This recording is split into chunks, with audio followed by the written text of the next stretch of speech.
Hey guys, what's up? It's Dan here. Welcome to another Dan Q review. Today we're going to be discussing NeverDead, a very unique style game that no one really knew of going in. You know, we knew a little bit. It was not enough hype around it. I think that was the whole thing. So this game kind of got swept under the rug. But I'm here to talk about it. My thoughts on what the game, you know, if it delivered, if it didn't, whatever the case is, you'll find out here. Now, first quick summary, of course. NeverDead is available on both the Xbox 360 and PlayStation 3. It is an action game. That's like the easiest way to put it. Even a third-person shooter. It's developed by Rebellion Developments, kind of a small name guy or whatever, and it's published by Konami. That's usually what you first see. It's published by Konami. Okay. Now, NeverDead. Basically, in short, the whole game is about a demon hunter who is actually over 500 years old. Basically, he had a curse placed upon him by the King of Hell, and he's been living. He cannot die. He can lose his limbs. He can do all this and that, but he cannot die. And he's trying to hunt these demons down and stop them with the help of a few, like an agent here and there. You know, other people. You know, just trying to stop these demons. Now, you know, 500 years later, and he's still able to do all that he can. His name's Bryce. Now, that's the basic summary of what the game's about. Like I said, I do non-spoiler reviews here, so you don't have to worry about spoilers. Unless you're interested, then you can go check the playthrough. Anyways, let's start off, here we go, on what I really think of the game. In terms of the good, this game is unique, honestly.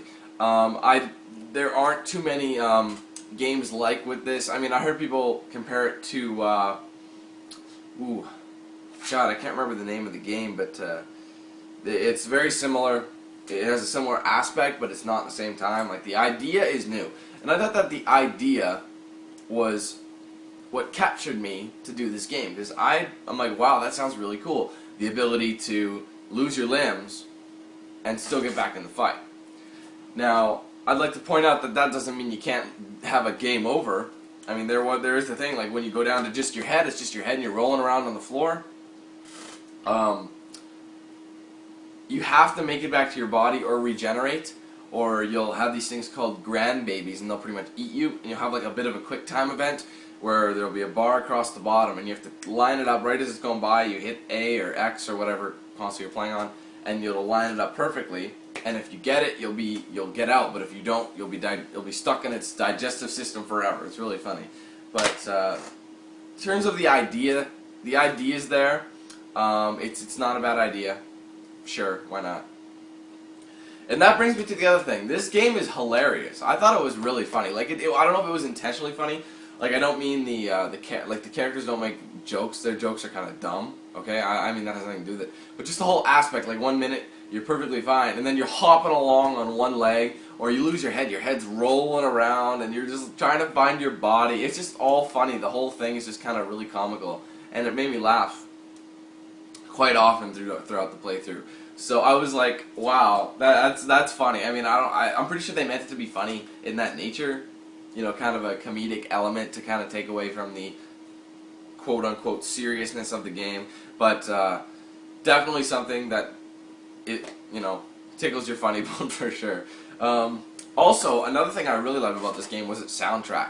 The soundtrack is dominantly like a heavy metal one. The Megadeth has some songs in there for them, and pretty much when you're killing these demons, it really does capture the moment. And you're just like, damn, this is just the suiting music for it, you know, just want to headbang, you just want to slice and dice and do it all, shoot them, whatever the case is. You want to just go nuts on these guys with this music in the background. So it's really good music. Also, the game does have a certain... God, what word do I really want to use here? Basically, the game...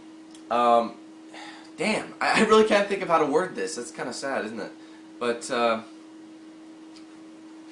there's new environments, so to speak, you know, well, not new environments, but you go everywhere, okay? There's a lot of places to go, like sometimes you'll backtrack, but there's a lot of new environments. Each one is a unique level. So like you're going, one minute you're in a museum, one minute you're at Arcadia's apartment, one of the main characters who follows you. Next minute you're at I don't know, you're in the sewers. There was just a lot of variety in terms of the environment. Don't know why I couldn't think of that there, but you get a lot of it's not just one backdrop. You know, you're not just placing against one backdrop.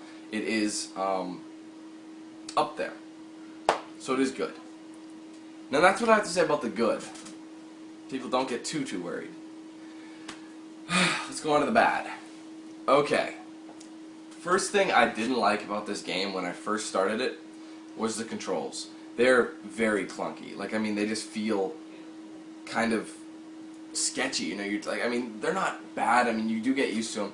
But when you're constantly losing your limbs, you're trying to find your limbs back because you have to do a dodge roll, right? You have to hit B or circle to get your limbs back. You have to find them first, roll over them, and then they'll like sling back onto your arm or your leg or whatever the case is. But the controls were kind of irritating. And at times, like when you'd be just down to your head, you're trying to find your body, and you're moving around, and all of a sudden you get stuck on a grate, and you have to jump, or you have to go upstairs, and you don't go upstairs properly, so you're trying to do that. And then you have to find your body, and when it's just down to your head, you have to actually manually attach it to the neck. Like you have to find the neck on the body. Sometimes the body could be flipped like this, and the neck's facing down, and you can't do it. So you have to use a regen. Now usually the regens are okay, but in a hectic time, you don't really want to waste a regen when your body's nearby, you know what I mean? So the controls were kind of bad, and they really needed to work on it, but that was kind of irritating, so I don't know, man, but that's just how I felt about it. Now another thing about this game, it's very repetitive. I mean, by the end of the first level, I'd already done everything pretty much you can in the game. There's nothing new. Like, there's no crazy weapons that you use. You have your butterfly sword, and you have various firearms, such as pistols, shotguns, SMGs, assault rifles, that sort of thing, but you don't have any more than that. So you'd be using enough of your abilities. Like, I mean, yeah, there's abilities you can use, like you can upgrade them and get better, more weapon damage, I don't know, better firearm damage, better sprint, better jumping, you know, that sort of thing. All little things that help your character. I noticed that they didn't really make the game any better, because, like, honestly, I didn't notice much of the damage. I mean, I'm sure it did, but it was so minimal, just like the jumping. Like, the jumping was only increased a little bit, and you're limited to the amount of abilities you can stack on at once, because your inventory will be too full. So I wasn't even able to use all my abilities that I purchased, because it was, well, you can't. It's kind of stupid, but that was just that, you know. I mean, the controls, the repetitiveness of it, it kind of feels like a game you don't really want to play for long. That's the problem, you know. That's a big problem too, which, you know, you just, it's a big thing, you know. Another thing I want to talk about is the multiplayer. Now, I don't know if you guys noticed there was an absence of multiplayer. Okay, well, here's the thing. There's nobody on the damn thing. I attempted it. I actually got into one game, I'm not going to lie. I was going to post the one game, but then at the same time, it just wasn't enough. There was just not enough there. And not only that, but I had some issues with the file anyway. But let me tell you, if there were a lot of people playing NeverDead online, it would be fun multiplayer. I guarantee that, because you go through different stages, and from like point A to point B, whether you're just killing waves, whether you're doing an egg hunt even, you're just trying to get to the, you know, you're trying to work together in a foursome if you can, or you can do a twosome, it doesn't matter, and just work together to get to the end goal. And I think that's way more entertaining than just one person in single player. So if there were people online playing this game, it would probably have good multiplayer, which is kind of ironic because you wouldn't expect that. But at the same time, it goes back to the clunky controls and the you know, the repetitiveness of it. You know, that's the thing. You know, there's nothing there. Oh God, sorry, I forgot about something. For positive, I knew it would come back to me. I'm like, that can't be it. Sorry about that.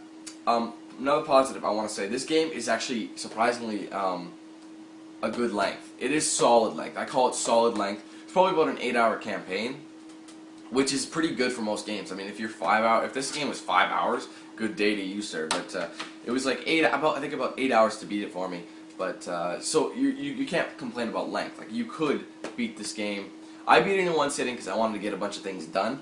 But you will be able to come back to it and finish it. You don't have, like, you will get tired enough to come back. That's what I mean. That's how lengthy it is. So it is a good length. Now let's go back to the negative.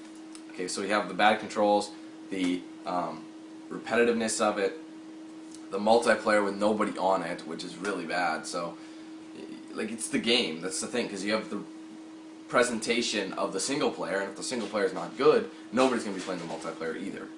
So that's, you know, it affects it. It's unfortunate, you know. So usually for me, when a game's got good single player but bad multiplayer, it doesn't affect me as much. But when it's the other way around, then you're kind of screwed, because what are you going to do? No one's going to be playing, just like this, you know. I found one game, I got lucky because it was pretty much full when I joined. There were 3 out of 4 people. I was the 4th person, and I was able to jump in, and went in there, but then I couldn't find a single other game after that one. There were none. I would refresh it. No game would appear. And it is the weekend, so that's what I don't understand, you know. There's people at home on their days off or whatever. They should be able to do it. So because of that, you know, it kind of kills the game. Now, let me talk about the storyline. Even though the game is kind of interesting and unique in its own way, the storyline wasn't all that good. I mean, it was kind of random, really.